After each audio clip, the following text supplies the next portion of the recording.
All right, I'm going to give it a few more minutes here because I always go too fast. Welcome if you're joining us. Got my hot tea. Still see some folks trickling in, so we're going to give it just a minute and then we'll get started. Okay, great.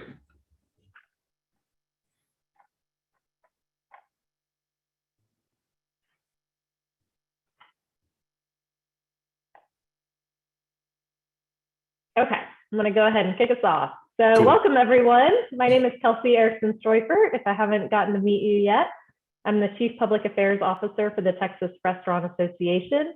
We've got a really timely webinar for you all today that I'm really excited about. Joining me is Bryan Neely. I'm going to ask Bryan to introduce himself and his company in a minute. First, just some quick housekeeping items. Thank you for being here. Please engage with this webinar. It's really meant to help you. So submit your questions, submit your comments in the chat and Q&A. I've got my colleague Alexandra who's helping me run this webinar. Thank you, Alexandra. And we'll be monitoring those questions and comments as we go. We're also streaming on Facebook, which is exciting, and we'll be recording this webinar and we'll share it with all of our members tonight so you can go back, review anything that you may want to just polish up on. So with that, Bryan, welcome. Thank you for being here. Just introduce yourself to everyone and tell us about you and your company. Kelsey, thank you for having me. This is, I hope this will be great, right? It's the subject matter is timely, as you say, and I really look forward to it. And I thank you for our conversations here a little bit, just talking about the pressing issues of the day. So I'm Bryan Neely, and my firm is Our HR Office, and we specifically work with independent operators from an HR standpoint. So we manage HR for small to medium-sized restaurants. And you would be not surprised to hear that I think that it is vital for small to medium-sized restaurants, but certainly we have found that it makes sense when you think about how much it costs, if you will, to either hire a full-time HR administrator, not even a director or a part-time person. The cost can be prohibitive. And so we've just found that it's not a 40-hour or even a 30-hour a week job, but you have to have somebody that focuses on it. And we go at it from a paperwork standpoint and also from a compliance standpoint. So that's exactly what we do. That's awesome. Well, I'm going to hand it back over to Bryan to kind of give us an overview. But first, I just want to kind of set it up this way. I know I talk to many of you who are watching today on a regular basis, and I know that there's probably never been such a time of uncertainty, unpredictability, things that are outside of your control as business operators. And so what we really wanted to do with this webinar today is to kind of root and ground ourselves back in those things that we can control and those things that we can do as business operators to not only protect the business, but also set you up for success.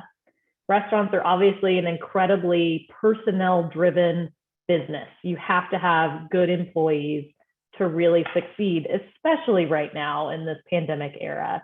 So that's really what I want the focus of today to be, is just those practical things you can do as operators to protect yourselves and to start 2022 off on a really strong foot. So Bryan, with that, jump in, give us some of your tips, some of your tricks, some of your themes that we can kind of dive into today. Sure, you bet. Kelsey's talked about protection, so let's go there.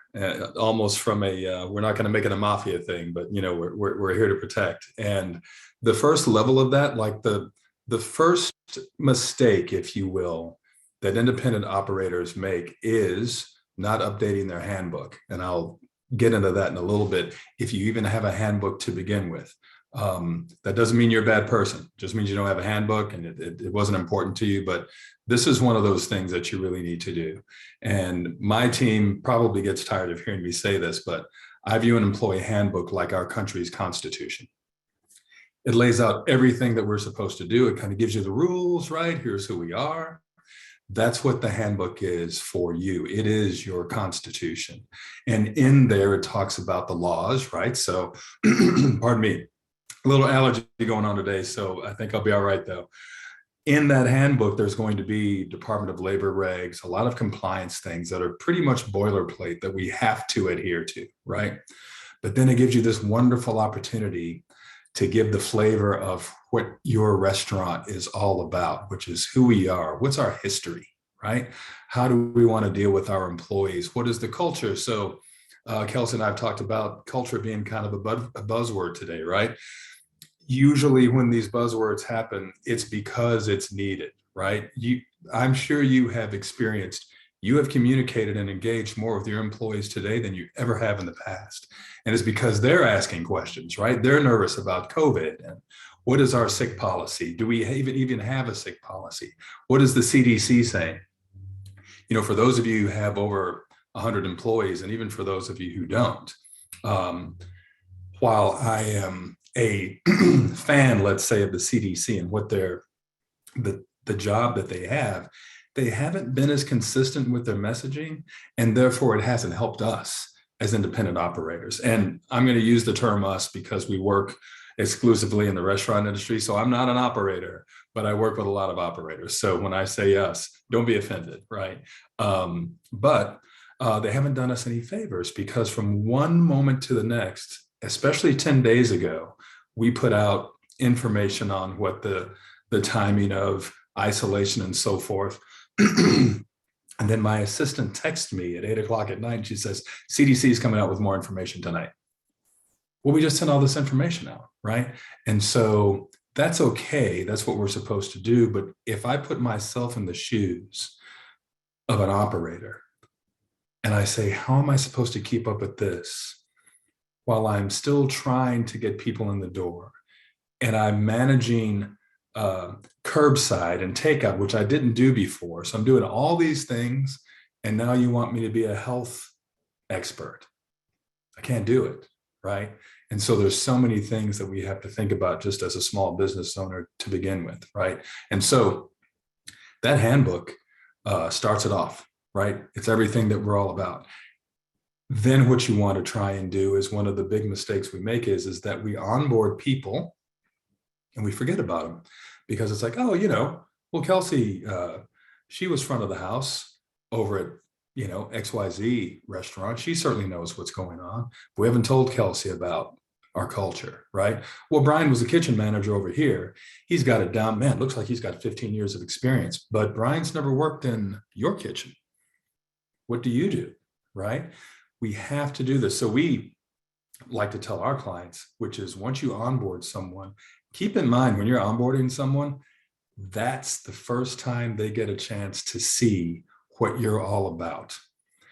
If the onboarding's a little janky, they're going to think your management's a little janky, right? So we want to make that as smooth as possible, because it's vital now that we keep employees as long as we possibly can.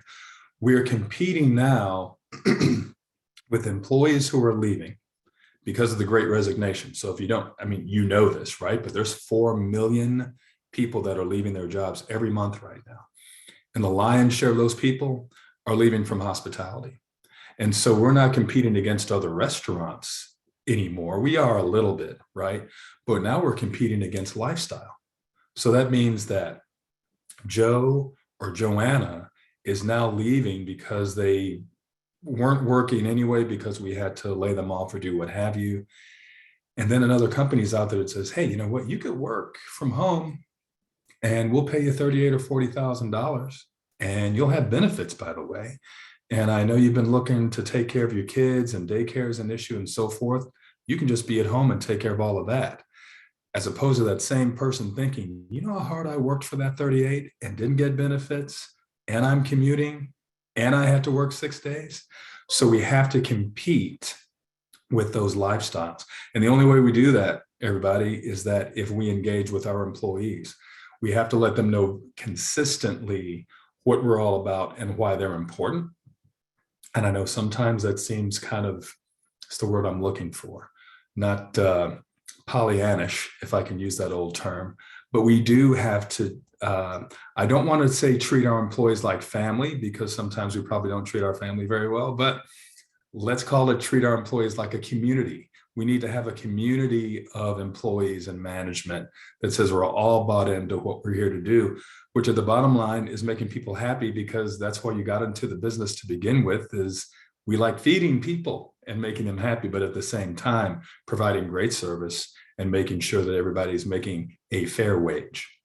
So all of those things within the handbook. And then finally, before we get into questions, let's talk about COVID, which is, if you have a handbook, there are things that you want to put in that are personalized, as we talked about before, but also things that are going on in the industry, and in the world, right? So I'll take us back to September 11, 2001.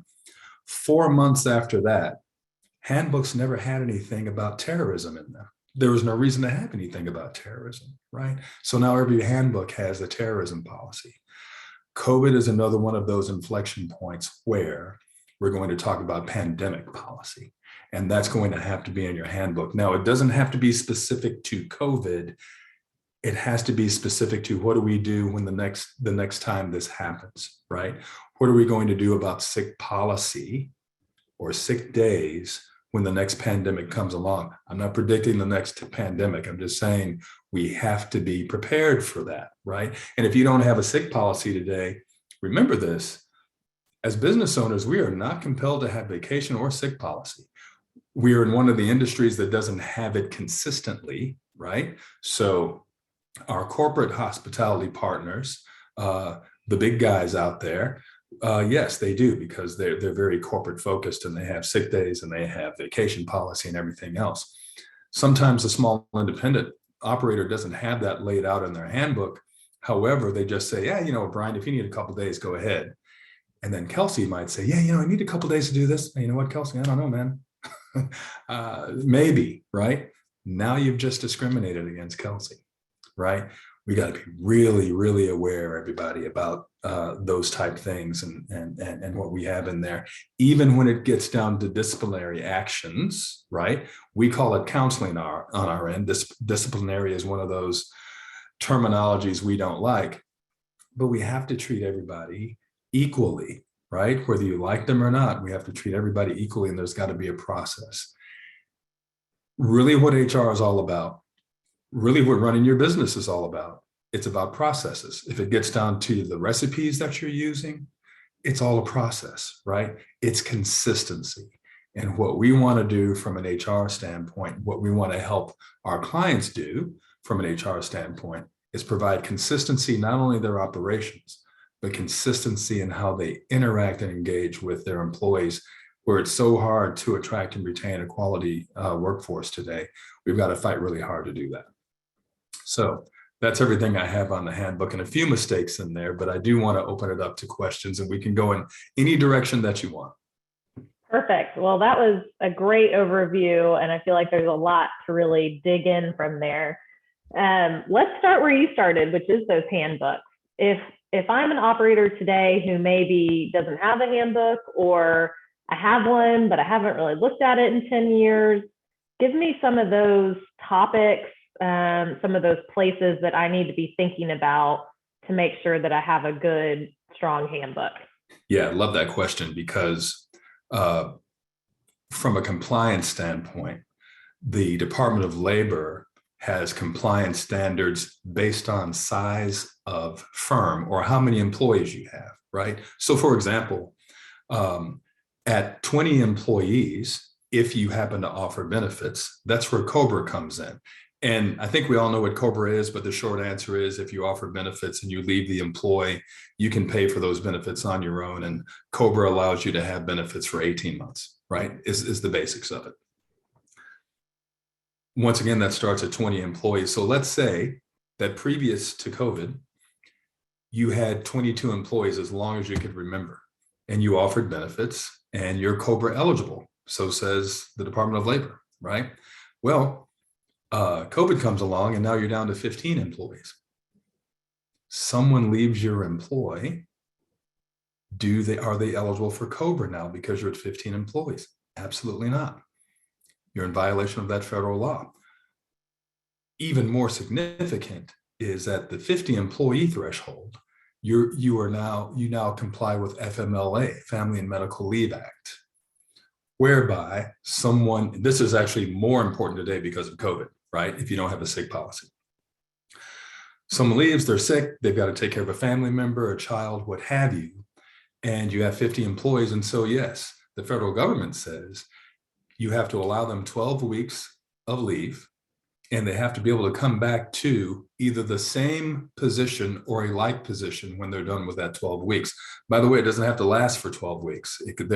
There's a part of that law that talks about intermittent leave, where someone can just be gone for 3 or 4 days and come back, and they can do that. It's really hard to administer, everybody, but yet it's still there. We have to know about it. Well, same example, what if you had 55 employees for as long as you knew, and then because of situations and attrition, you're down to 40, but now you're giving FMLA to people? That can happen, but it can't. That doesn't mean to say you can't have a leave policy that matches FMLA if you're below 50 employees, but you have to be in compliance if you are. So really the more significant part of that is that if you're in a growth mode and you've had 45 employees and you never thought about FMLA, and now you're at 55 and you're not giving people that time off, you are not in compliance. So those are the most important things. And I think also determining what you want to do from a leave standpoint, just anyway, PTO or sick leave, get that tightened up so everyone knows what they're looking at when they come to work for you.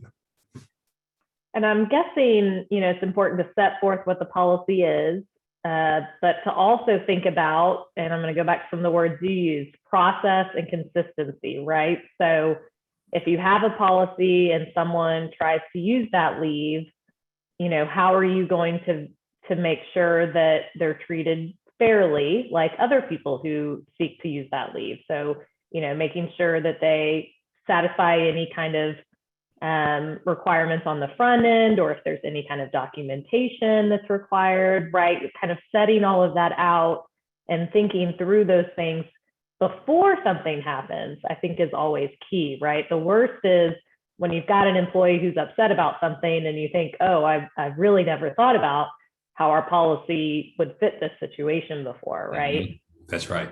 That's right. It even gets down to, there's a real world situation that we were dealing with today, not from an FMLA standpoint, but from a workers' comp standpoint. And we had an employee of a client that called and says, listen, man, I need to make more money, right?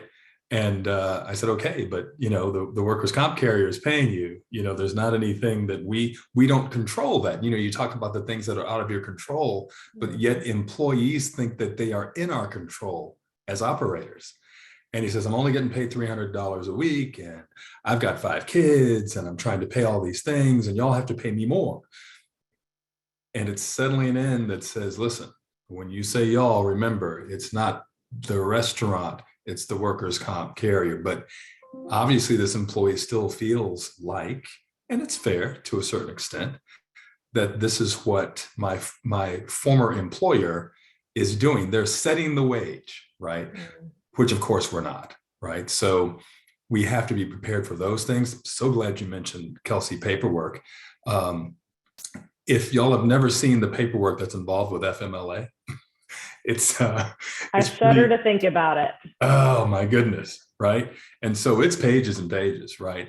And what people don't understand is you have to ask for a doctor's note, everything that goes in there, and then we're looking at that as an employer or employer representative, and we're making a decision if that's going to be accepted for FMLA. That doesn't make us doctors, right? But that information that we get has to be so specific as to why someone needs that time off, that we are actually approving or disapproving that. And then we go back, if we need to the doctor and say, hey, can you tell us more?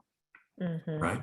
And so there's a lot of administration that goes into any of these policies that you have, but they also get into the human resources side of it. And, as we talked earlier, who's going to do that for you? At the end of the day, I always talk about going into our clients, and we all know what the office looks like in our restaurants. It's a little closet. And there you are, either early in the morning or late at night, and your spouse or significant other is like, man, I get it. I know this is your dream and this is what you have to do, but 30 hours a day. And I know there's not 30 hours in a day, but it feels like you're doing that. And it's the things that you're doing outside of what you really want to do, which is being out on the floor and touching tables and talking to your staff that gets you outside of what you really want to do. And it's the compliance issue of just running the business in general. I just happen to think that there's more impact to those of you who are independent operators, just because you're not coming in every day and sitting at a desk, you're out and about. Yeah, these days you're probably washing dishes and running tables, and yeah. You're doing everything. You're doing everything. What about, so a couple other things that come to mind in terms of being in a handbook: anti-discrimination policies, anti-sexual harassment policies, and I know Texas law changed a little bit on that even recently. ADA compliance. I'm just trying to kind of brainstorm that tick list of topics we need to make sure that we're up to date on in a handbook. You bet. So we're lucky, if you will, and I'm going to say lucky and the federal government all in the same breath. So I'm just going to tell you. What? Yep. That's not on my bingo card. So we're lucky that the federal government gives us a foundation of information that we have to comply with. And so when you build your handbook, it's all boilerplated out. So we build handbooks, right? Well, we're just not coming up with some of the federal regs that are in there. We have a platform that actually has, per Texas and per any state that we're working in, tells us exactly what the federal and state law should be. So all the things that Kelsey just talked about: anti-discrimination, age, ADE, age discrimination. I can't get that acronym real fast, right? There are protected classes, right? So if age discrimination starts at 40, then another protected class is gender. Another protected class is, ethnicity. So we have to think about these things when we're terminating some employees, right? Here's the thing. We are an at-will state, but I don't want you to think that that just gives you a pass, right? So if you want to fire Bryan Neely because he's kind of a little follically challenged, you could sort of do that if you wanted to, because it's at will. We can let go of anybody at any time that we want to. And it also gives that choice to the employee as well, right? They can leave just whenever they want to. But we better come up with a really good reason, which means from a counseling perspective, we should have a process that says, okay, so Bryan, we're getting a few complaints with him on not really knowing the menu when he's waiting on tables or what have you, or the kitchen manager, the consistency of the product is not there, how it's getting out. We need to talk to Bryan about that, right? Hey man, so here's what's going on. Let's see if we can't get you better. How can we train you better? So you get one of your lead wait staff to say, listen, I want you to shadow Bryan a little bit and help him along, but it's not, I'm not getting it, right? And so we write up another form, right? And have that conversation that says, so listen, it's kind of not working the way we wanted to. Anything else we can do for you? But now at this stage, we're going to have to say, listen, we need to work towards some improvement. And then the next time we talk to Bryan, the working towards improvement didn't work. Now, what Bryan's going to do, probably, there's a term we use, train up or train out. Bryan's probably going to leave. He sees the writing on the wall, or we're going to have to let Bryan go. Now, at that point, you have all of this documentation that's there. And when I say all of this documentation, slight little sales job for us, we help our clients with that documentation, with that counseling, right? Bryan decides to leave. If he quits, he's not eligible for unemployment. If we fire him, he is eligible for unemployment. And the first thing that Bryan's going to do is he's going to file for unemployment. And then we're going to have the opportunity to say, why was Bryan let go? Because why? We have everything documented. So unless you fired someone for cause, for gross misconduct or what have you, there's generally a hearing with TWC, Texas Workforce Commission. I know everybody knows what that is. We would take care of that meeting and say, here's all our documentation that says why Bryan had to go away. It's not a win every time, but with any government organization, entity, whether it be state or federal, they want to see that you had a process in place. Many times the process in place will help you win the day because they're looking at how you've run your business, not just willy-nilly, well, he kind of wasn't doing this and that. TWC is never going to hear that. And as I tell our clients, the reason it's called Texas Workforce Commission and not Texas Business Commission is because they're there to protect employees. We don't necessarily want to, we don't want to be onerous and just stop people from getting unemployment because we want to stop them from paying their bills or what have you. But we do want to make sure that when it happens, we've done everything that we can to make sure that our business is in the right place to say, this is why we had to separate employment with Bryan. And so that's just key there. There we go. The unmute button didn't want to work. Zoom's censoring me, apparently. So let's dig into documentation a little bit more, because that obviously dovetails with what you're talking about here. Give us some tips and tricks in terms of what are the kinds of things you need to be documenting? How long do you need to retain those documents? And do you need to have an employee witness a document in certain instances? Just talk through some of those best practices for us. Sure, you bet. So the DOL has, there's kind of a sliding scale they have sometimes. Now in today's world, you want to keep files for 2 to 3 years, right? And now those files can be stored electronically, which is what we do for our clients. So you don't have to have, back in that little closet of an office where you had everything there. And we really don't want any of our clients to have paper documents anymore anyway, because as we picture that little office, everybody's coming in and out of there. And you should have all your employee files in a separate file cabinet that can be locked.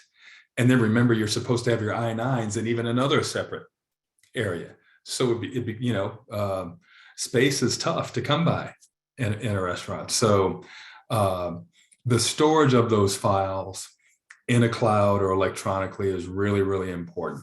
I-9s, as I mentioned, there's a lot of people that don't understand, and this is just from lack of knowledge. It doesn't mean that there's ignorance out there that the I-9 has to be completed 3 days after a person takes the job, right? And many times we find that those I-9s aren't completed. Well, Kelsey, she was supposed to get us her license and another form of ID, but she really didn't get it. But I know Jonathan signed it that said he was right in front of him when he completed his I-9, but that still doesn't get it, right? And so there are fines associated with not having the I-9 completed in a timely manner. The other part is there is a client that we're bringing on that is knowingly not trying to break any law, but is knowingly hiring folks that are not citizens. And the fines, and this is almost a pandemic of sorts in our industry, right? It's a blind eye. Okay, it's okay, but I really need this. I really need this dishwasher, and he's really good. Okay, fine. You should know the Department of Labor has hired a number of new agents just to get on this compliance. It is a big issue today. It was a big issue 5 years ago. It's a bigger issue today, right? And when you say, just to clarify, when you say not citizens, what you're really meaning is not eligible to work. So green card, Thank you. Dreamer, right. We got a lot of those folks, so I didn't want to. We have a lot of those folks. Yeah, so you're exactly right. And depending on the number of times that you are in non-compliance, those fines go from about $238 up to about $4,200. That $238 might not break you, but that $4,200 just might. I mean, this is where we're talking about making payroll, guys, right? So we have to think about that, and we have to make sure that I-9s are stored correctly. We have to make sure just even employment applications, W-4s, direct deposit, all of those things that go along with onboarding. And that gets back to the onboarding process, right? The smoother that goes, the more happy and better employee you're going to have. So there's a ton of documentation. We could spend another 30 minutes just talking about documentation, right?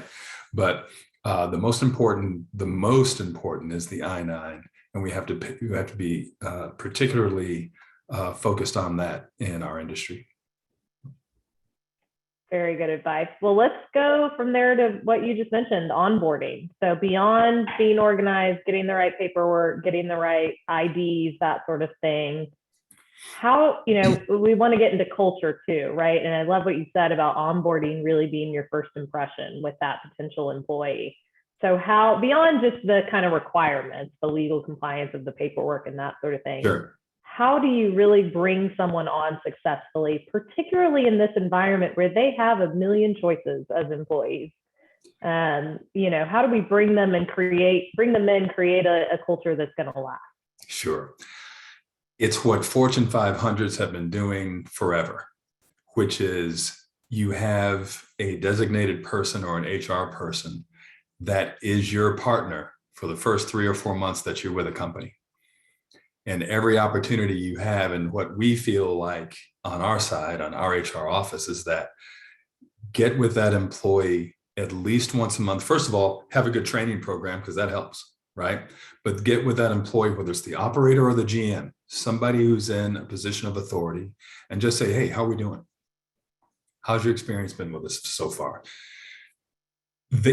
In this industry alone, right, they'll be really surprised at that, because that's not what they're getting anyplace else. Right. And then what we like to say is pick 3 or 4 things from your handbook that are important to you about culture and train them on that. It doesn't have to, it's 15 minutes, let's say.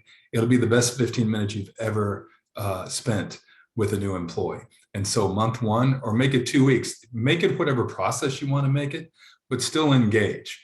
You still have a business to run. So that's why we say once a month, right? But that first, hey, how are we doing? By the way, I wanted to pick something out from the handbook. Remember that thing that you signed that said that you received it and read it, but we really know that you just signed that you received it. You didn't read it, right? So let's take a look at that and talk about vacation policy. Oh, okay, right?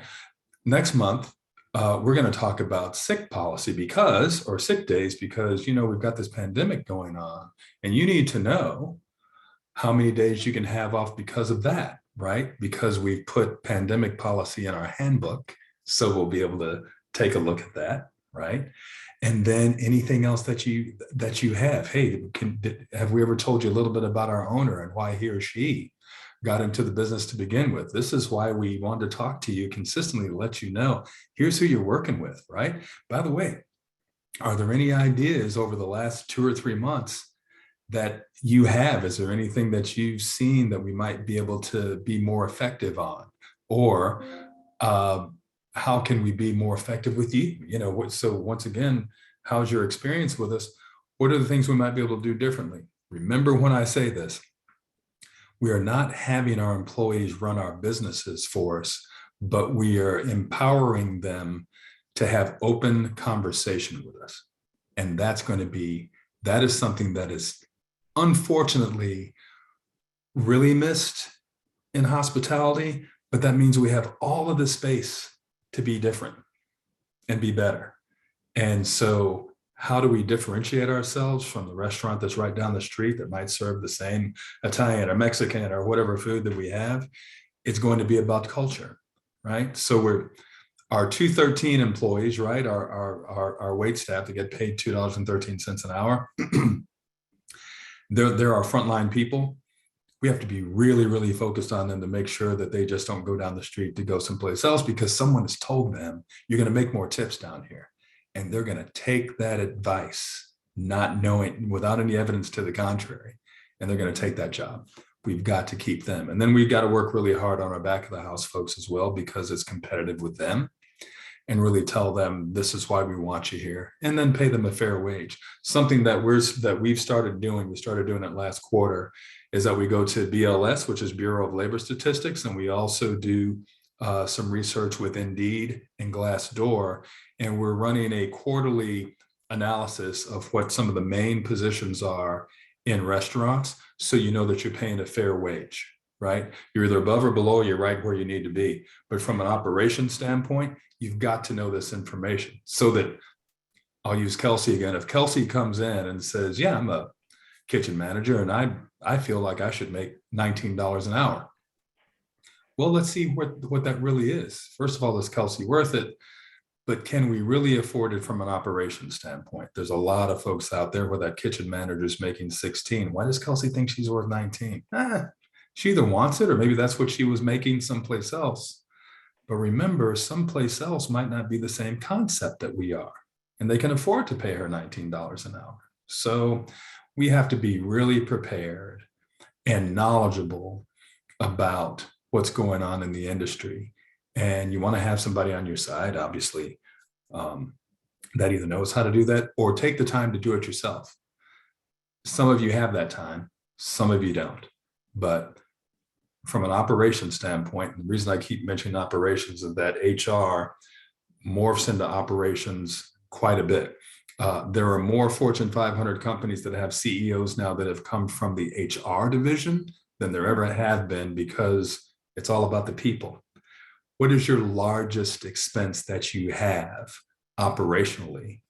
It's going to be the cost of salaries and wage. So when you think about that, wouldn't you pay more attention to that? Yes, we've got COGS and PARs and PMIX and everything else that we have to worry about in running that restaurant. But really, what makes it all come together is the workforce. And we really have to pay attention to that. So if you haven't gotten anything else about what I believe in, it is workforce management, because they're so important to us. I love one thing you said a minute ago about making it safe for employees to give you feedback, to share what they're experiencing. Want to give you a chance to expound on that. Why is that so important? Sure. So here is another term out there that people are getting tired of a little bit, whether that's in our interpersonal relationships or at work, and people want to be heard, right? And it is a cultural thing, maybe more so in our Gen Xers and millennials and so forth, but we're starting to feel that way when we're a little bit older too, right? We want to be heard. And that just doesn't mean you sit down and you hear Bryan when he says, man, I have a problem with Susan, she's just whatever, I'm not leaving, but I just need to do, it needs to be better. And then that's where you have some opportunities for counseling. But you also wanting to be heard means, just as we just touched on a little bit earlier, which is that particular employee may be in a situation that says, when I was trained, you told me how to do this and that. And I like the whole thing about, I work these tables and I work those and I've got my section and everything. It might be better. Could I make a suggestion on how we could do something else? Right. And you listen to that, right? Do you make that change? Maybe, but you know what we can do in a pre-shift. And I'm a big fan of pre-shifts, guys, because this gives you the opportunity to talk to everybody about what you want to talk to them about, right? Not 100 things, but you're having pre-shifts, or should be, every day. So pick out a little something that, so here's our specials, blah, blah, blah. Here's what we do. By the way, guys, anybody have anything to say about what happened last night? We've got a 50 top coming in today. We got to be ready. All right. Who's ready for that? Right. How are we going to be better than when we had it last time? Remember the complaint we had on Yelp? Yelp can be our biggest friend, and it can be our biggest enemy. It just depends on who wants to say whatever they want to say. Right. So giving that employee, empowering that employee to say, yes, I'd like to be able to say this, not in a confrontational way, because we have this opportunity to build how they want to interact with us, right? So it's almost like kids. I hate to call our employees kids. How we interact with them is how they interact with us back. Now, that's 9 times out of 10. that 10th employee is always going to be mad about something. And then, you know what? We're business owners or operators. We can train up or train out, right? But let's continually build that culture by continually having communication with them and asking them for ideas. And then, by the way, we get to trade ideas, right? As operators. So if we're asking them for ideas, we'll say, hey, here's an idea I have. What do you think about this? And maybe we collaborate and we meet in the middle, or maybe it's an 80-20. Maybe as an operator, yeah, you know what? I'm still cutting the checks. Let's do it this way. But I want to give you this opportunity to have some say, if you will, right? In how we do things. And that is how we let people be heard. That's how we're going to keep. Listen, in an industry, Toast says we have 70% turnover in the restaurant industry. That means you're hiring and firing literally every day or every week. It depends on your concept and what you're doing, right? If we can take that down a bit, we have a client that we've brought turnover down to 17%, and they were at 45%, which means they were doing better than the averages, right? But now we're down to 17%. That has everything to do with us being engaged with those employees, not just our firm training managers how to be engaged, right? We're not boots on the ground every day. We don't know what's going on every day, but we can certainly train management and leadership to find ways to keep those employees stable from a tenure standpoint. And it's just immeasurable, quite honestly. Actually, it is measurable, but it's almost but it's big. Yeah. It's big, right? I think the other thing about that too is just when you see, discrimination cases brought against an employer, hostile work environment, sexual harassment, those kinds of things. So often when things have gone really bad, it started with this culture of silence, with this culture of head down, no one wants to know my opinion, don't ask, don't say what's going on. And so I think that's another place where encouraging open lines of communication, and I like what you said about not hostile. That doesn't mean an employee just gets to come in and mouth off and say whatever the heck he or she wants, and you have to pretend like that's okay. Right. But encouraging professional, open feedback as a two-way street, I think, is so important from a culture and really a compliance standpoint too. It is, and we can take this opportunity from the handbook, because once again, that foundation that the federal government gives to us, we can talk about things like sexual harassment, how we treat people with respect, right? Even cultural and ethnicity harassment. We are an industry that is multicultural more than any other industry that there is in the United States, right? We have to be able to accept and embrace everyone's differences, right? And that gets into leadership training. It gets into what we do in our pre-shifts, which is like, hey, everybody, don't forget, we have a lot of fun with each other around here. And I know that everybody sometimes just gets a little handsy, or you might want to hug someone when you got a big tip or whatever it is. But remember, that can be viewed differently with different folks, right? So be cognizant of that, be aware of that. That doesn't mean that we're trying to control you being friends with coworkers and so forth. Just be aware that some things can be viewed a different way, or as direct as possible. Please don't feel like you can do or say things to people. It should be a non-starter in all of our restaurants. This is not how we do things here. And there are federal laws that protect people when you do that, which means that as soon as you think about it, you probably should just say you're going to be fired, because it's zero tolerance here at XYZ restaurant. So just be aware. No threats, just telling you what the lay of the land is from a law standpoint. We have to adhere to the law. We don't like when anybody discriminates on anybody anyway, but please understand that we're going to comply with the law. Love that, and love the theme of respect too. I think that's really important in all of what we're discussing, really. So we do have a couple of questions our audience has submitted. I want to make sure we get to, and also put out kind of a last call for anyone who has questions and comments. Please don't be shy. So first we have Bryan Neely, who said, thank you. And as an employee benefits broker, outside of staying on top of compliance for owners, what else can I do to help restaurants transition into offering benefits, making that less intimidating? Any thoughts on that? First of all, your independent operators, like any small business, it's a cost factor, right? And so what we have to help them understand is that benefits, as well, is one of those things that help you attract and retain employees, right? So we don't have to jump into full-on health insurance, but it might be vision or dental, or it might be, we're talking with a couple of other clients just about having financial planning.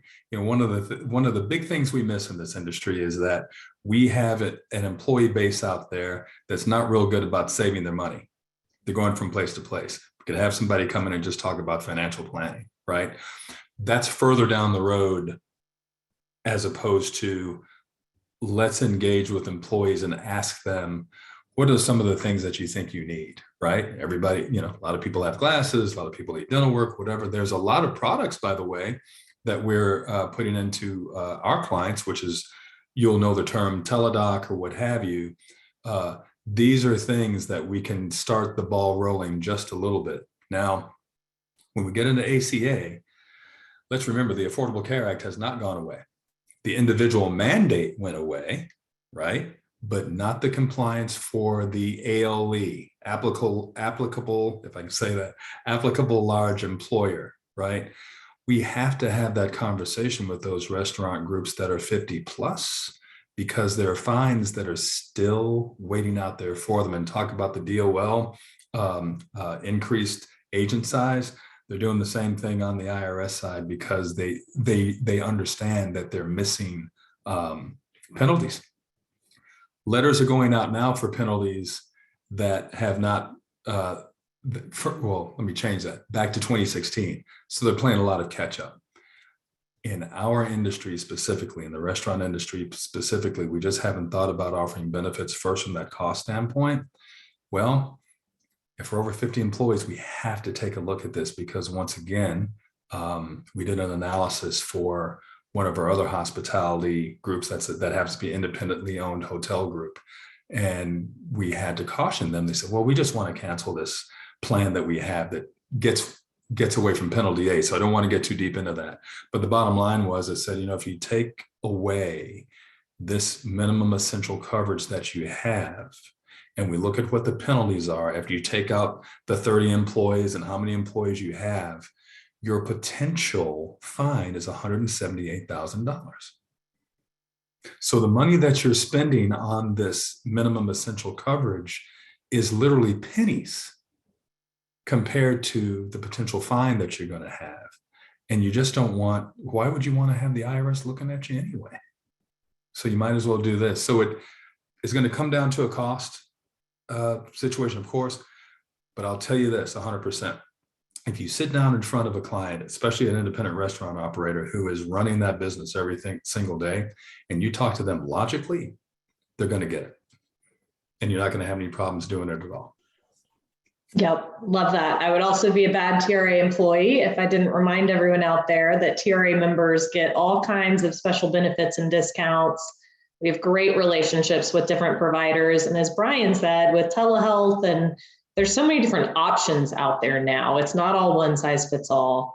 So I love what you said about talking to your employees, seeing what matters to them. Before you invest all this money in one very specific kind of benefit, see if that's even really what they want.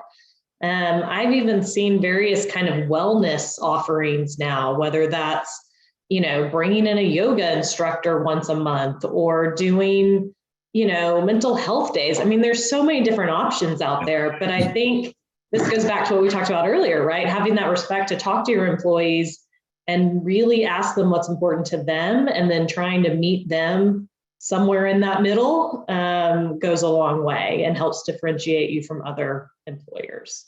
Sure does. So real quick, we also have a question from Caroline about any advice on how to handle the new DOL 80/20 rule. I'm a lawyer, so I have to preface this with we are in a lawsuit against the federal government on this issue. So we have to be a little bit careful about that. And we do have a webinar that National is hosting. Let me get the date so I say it right. February 17th. I'll share that link here in the chat because we're going to really dive into this topic for a whole hour then. But Bryan, any thoughts on 80/20 rule, documenting things like fair wage practices, all of those fun compliance issues? So yeah, so we're digging into that now, and just in that just came in real recently, right? So yeah, so we have to have that documentation. Certainly, well, it's more compliance that we have to have as independent operators, right? So we want to make sure that we're paying. There's equal pay, and making sure that we're going straight on down the line. So I will full transparency. The reason that answer seems a little vague is that we're still working through and waiting really on folks like you, Kelsey, to kind of say, all right, so where are we here? And then it's really how it happens anyplace else. Once that filters down to the operator and then to HR, then we'll know how to administer that better. That's great. And I'll just add to, and I think Bryan will appreciate my buzzwords here. The thing we talk about on 80/20 right now, because it is technically effective, but it's also in litigation. So we've really advised our members to take those good faith efforts to come into compliance. We know this isn't something you can turn a light switch and suddenly implement all of these rules because they are really onerous, thus our lawsuit, and complicated, but you want to go ahead and start those efforts, right? You want to be an employer who's following the law, making good faith efforts. So I always like to try to encourage folks along those lines. Yeah. Yeah. All right, Bryan, looks like we've got about 7 minutes. I'm going to give you the floor. Anything we missed that we didn't touch on? Any last pieces of advice for our operators who are trying to navigate these choppy waters in 2022? I don't think so. I think I want to say as it relates to COVID policy, because we have so many of our clients who are just trying to figure out how to navigate that, which is, and we have COVID policy, right? That we, and in fairness, that we take from the CDC, and there's some things that we would take from OSHA as well, right? But primarily from a health standpoint, we'll take it from CDC. And we have to manage things accordingly. And also from obviously the Houston Health Department and the county judge when she comes out, when her department comes out with things, right? And we just have to be consistent. So I think the biggest teachable moment about COVID and policy is to sit and take a breath and realize that when a new directive comes down, that you're not expected. It's a little bit about what Kelsey said earlier about the 80/20 rule. Let's take a look at it. Let's take a breath and understand how that works for us independently, right? Because every one of us as independent operators are different, right? But we still have to adhere to policy, right? So when the isolation period changes from 10 days to 5, let's make sure we understand why. And let's say, okay, starting on this date, always as soon as practicable, but as soon as possible, now this is what we're going to do. And by the way, there are things that you have to be, as employees, you have to be responsible with. If you come in, it's all the things. If you come in contact, if you actually have the virus, what have you, and have you been vaccinated? All of those things that come together. Just don't make these decisions kind of haphazardly. Take that deep breath and really take that deep breath for your company, right? Decide how you're going to go about this. You have guidelines out there that are there for you to use, and then manage those effectively, because it's been a crazy 2 years, guys. And we just have to keep on managing through it. And if you're on the call and all of your contemporaries out there, you've worked really, really hard to get through this 2-year period. I don't think there's been any tougher time in the industry right? But let's take a deep breath, understand how to manage it. And a lot of us have made it through, and we're just going to keep on doing it. And so that's my final advice. Really, that's on anything, even outside of COVID policy. Take that deep breath and just make really informed decisions. And you're just going to be successful when you do that, I think. Great advice. And you can always reach out to us. You'll know how to get in contact with us. We're always here to help. We're always, ready to try to share best practices and examples of what others are doing. And we always try to follow Bryan's advice. And that can be hard it's our job to provide you with the updates as quickly as we can. But we always want to make sure we take that breath and really understand and digest what it is that's changed. So that you're getting accurate information, because we know that's even more important than being fast. Accuracy is really key. You bet. Well, I think we are at our time. Please join me in thanking Bryan once again for really sharing his time, his expertise with us. I have picked up so many tips and just great thoughts from Bryan. So thank you for joining us. Yeah, thanks for having me. I really enjoyed it. Good. And then thank you to all of you who tuned in. I know you are so incredibly busy right now. As I mentioned, we are recording this, so it will be made available on our YouTube channel. But just really appreciate everyone tuning in today, and we'll be back next month with more great content. Thank y'all. Good afternoon, everybody.